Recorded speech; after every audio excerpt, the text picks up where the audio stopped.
Idée en tout cas, et quand ils ont de l'argent de poche, on l'évoquait d'ailleurs dans ce reportage, beaucoup de jeunes achètent maintenant des jeux vidéo, c'est toujours aussi à la mode, c'est un domaine où la France est en pointe dans le monde, les Français créent énormément de jeux, et il y a même un réseau d'écoles spécialisées, à Angoulême par exemple, Jérôme Garot et Bénédicte Poirier. Ça ne se voit peut-être pas tout de suite, mais Hugo est en plein apprentissage. Tu vas sauter. Son travail aujourd'hui, c'est de créer des jeux vidéo. Est-ce que vous pouvez nous dire ce que vous faites? Alors l'idée c'est que toutes les caméras ici récupèrent la position de chacun des points qui sont sur combinaison. Et du coup à partir de l'ordinateur on peut récupérer, créer un petit squelette du coup qui va récupérer le mouvement. Des studios à la pointe de la technologie dans une ancienne papeterie d'Angoulême, la plus prestigieuse école publique française. Des cours académiques avec de l'histoire, enfin l'histoire du jeu vidéo bien sûr, de l'anglais et du travail en équipe. Yo, tu ferais essayer avec d'autres couleurs peut-être pour changer un peu du stéréotype orange et passer sur- Antoine est chef de projet. Avec lui, 10 élèves spécialisés dans les métiers de demain.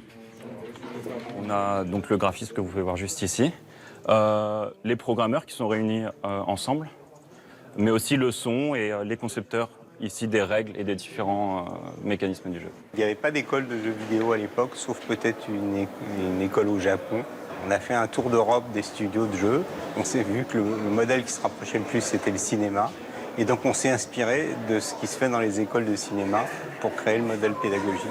Des études de rêve en somme, avec des succès importants.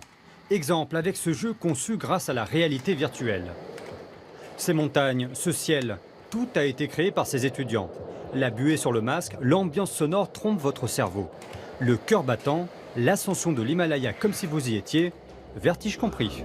Si jamais, quand on fait une session de jeu, on découvre un bug ou un élément manquant, on prend un petit post-it et on va le marquer sur la paroi à l'endroit où il faut. Donc ici, par exemple, rajouter des rochers pour éviter de donner envie aux joueurs de passer par cet endroit.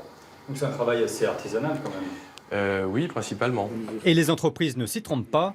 Dans cette école, le taux d'insertion professionnelle frise les 90%. Ah ouais? C'est quoi ça? Comme quoi, le jeu vidéo, c'est du sérieux.